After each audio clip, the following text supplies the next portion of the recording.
Multai भेजदेही state highway में जगह जगह दरारें पड़ गई है और दरारें भी इतनी चौड़ी और गहरी है कि दो पहिया वाहन का पहिया अंदर की ओर ही धंस जाए। लेकिन विभाग द्वारा मार्ग के दुरुस्तीकरण के लिए अब तक कोई भी कार्यवाही नहीं की गई है। यही वजह है कि इस मार्ग पर आवागमन करने वाले वाहन चालकों को परेशानियों के साथ साथ जान जोखिम में डालकर सफर करना पड़ रहा है। दरअसल मुल्ताई भेजदेही स्टेट हाईवे का निर्माण TBCL प्राइवेट लिमिटेड कंपनी ने किया था। मार्ग के निर्माण के वक्त भी कंपनी ने बेहद लापरवाही पूर्वक कार्य किया और निर्माण को पूरा कर चली गई। निर्माण के दौरान भी संबंधित अधिकारियों ने ठेका कंपनी की लापरवाही पर विशेष ध्यान नहीं दिया। बताया जाता है कि 86 किलोमीटर लंबे इस सीसी मार्ग पर काटोल सिवनी जोड़ पर पोहर के बीच में सबसे ज्यादा दरारें हैं, जिसके कारण वाहन चालकों को परेशानी का सामना करना पड़ता है।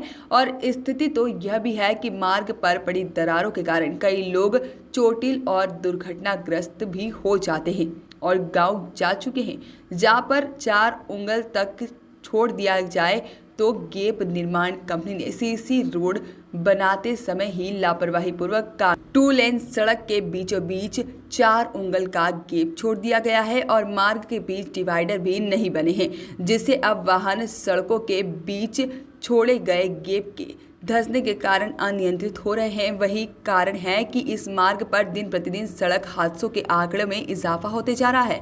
जानकारों का कहना है कि निर्माण के वक्त ही जिम्मेदार अधिकारियों ने ध्यान दिया होता तो शायद आमजनों को इस तरह की परेशानियों और दुर्घटनाओं का सामना नहीं करना पड़ता। और उखड़ने लगी सड़क जहां पर जगह जगह से उखड़ने लगी है। स्टेट हाईवे होने के कारण इस मार्ग पर आवागमन का अधिक दबाव रहता है। ऐसे में जगह जगह सड़क उखड़ने के कारण वाहन चालकों को परेशानियों का सामना करना पड़ता है।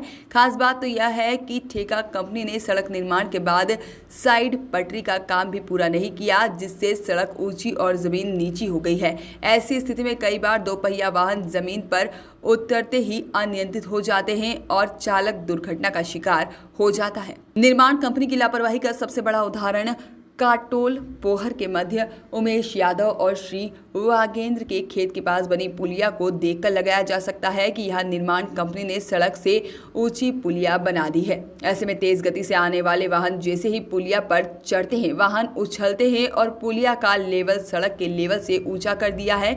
इससे भी कई बार 2 पहिया वाहन अनियंत्रित हो जाते हैं और कई बार तो 2 पहिया वाहन के पीछे बैठे लोग वाहन से उछलकर गिरकर चोटग्रस्त भी हो जाते हैं और सड़क पर गड्ढे और लापरवाही की सूचना निर्माण कंपनी को भी दी गई है, लेकिन कंपनी द्वारा आज तक कोई सुधार कार्य नहीं किया गया है। वहीं जिम्मेदार अधिकारी भी केवल सुधार का आश्वासन देकर मामले में टालमटोल कर देते हैं और जिससे ऐसा प्रतीत हो रहा है कि जिम्मेदारों को किसी बड़े हादसे का इंतजार है। जब हमने जिम्मेदारों से बात करने की कोशिश की तो इनका जवाब है कि मार्ग के निरीक्षण के लिए किसी को भिजवाता हूं, होली के बाद सुधार कार्य करवाया जाएगा। वॉइस ऑफ राइट्स के लिए भेजदेही से अंकित कुमार राठौर की रिपोर्ट।